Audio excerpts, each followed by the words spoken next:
So a lot of the time I find myself taking US letter printer paper and cutting it to produce a square that measures 8.5 by 8.5. And because I do that a lot, I'm left over with a lot of these strips of paper that measure 2.5 by 8.5. And when I say a lot of them, I mean a lot of them. And I hate to throw them out.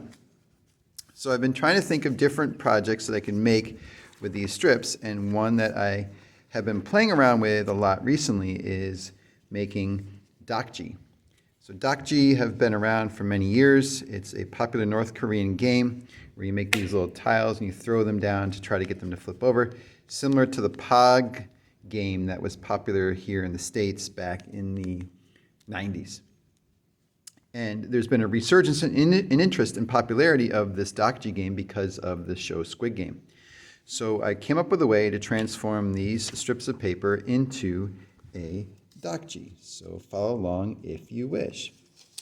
So you'll need two pieces to make a single Ddakji. So let me start off with one of these strips of paper that measures 2.5 by 8.5. The first move is to fold the strip in half.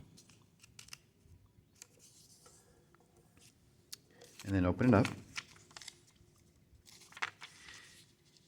And we're going to now fold in a 45-degree angle direction here. Okay, so that we get this edge to line up with that middle line fold that we created. And then I'm going to take this rectangular flap that's sort of sticking out, and I'm going to fold that over, lining up with the middle.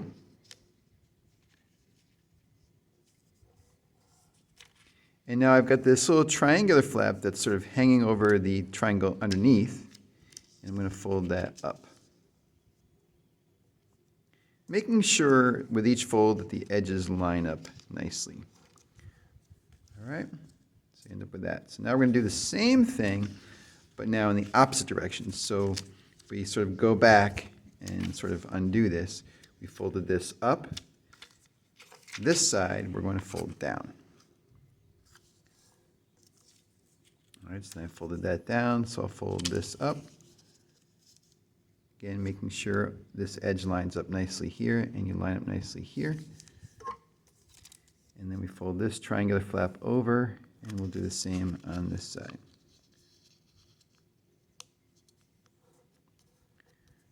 Okay, so you get that. Now what we need to do is we need to take this triangular half and fold it in half.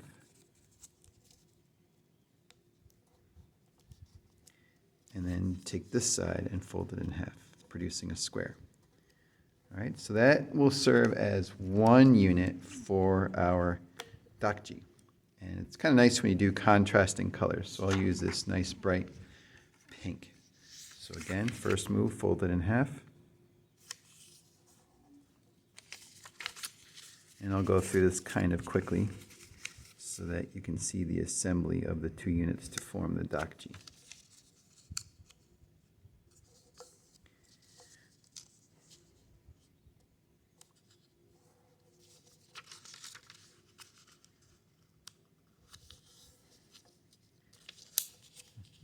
And there's lots of instructions online, different variations on how to make Ddakji using a full sheet of paper or half squares. I've seen that done as well. I just like this method because it helps me use up all of these paper strips that I have lying around. And I just couldn't bring myself to throw them out. All right, so you need two units like that, and you want to make sure that the two units are identical in their orientation. Right? If they're opposite orientations, they will not assemble a Ddakji.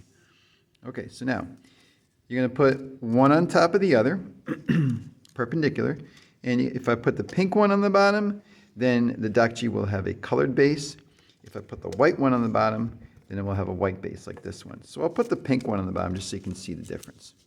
All right, so put the one unit underneath the other, perpendicular, and now you just fold the triangles down, and I'm going to go counterclockwise around. So I'm going to start on the left, then the bottom, then the right, and then the top one has to get tucked underneath this pink flap. So Just sort of bend it and push it.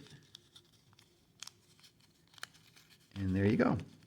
So there is your Ddakji. And you can see this one has a white base and this one has a pink base. And it doesn't matter, it's just a personal preference.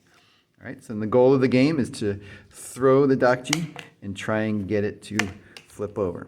All right, it's a fun little game. Nice and low tech, doesn't require a screen, just some paper and some folding. And I hope you have fun with this little folding project.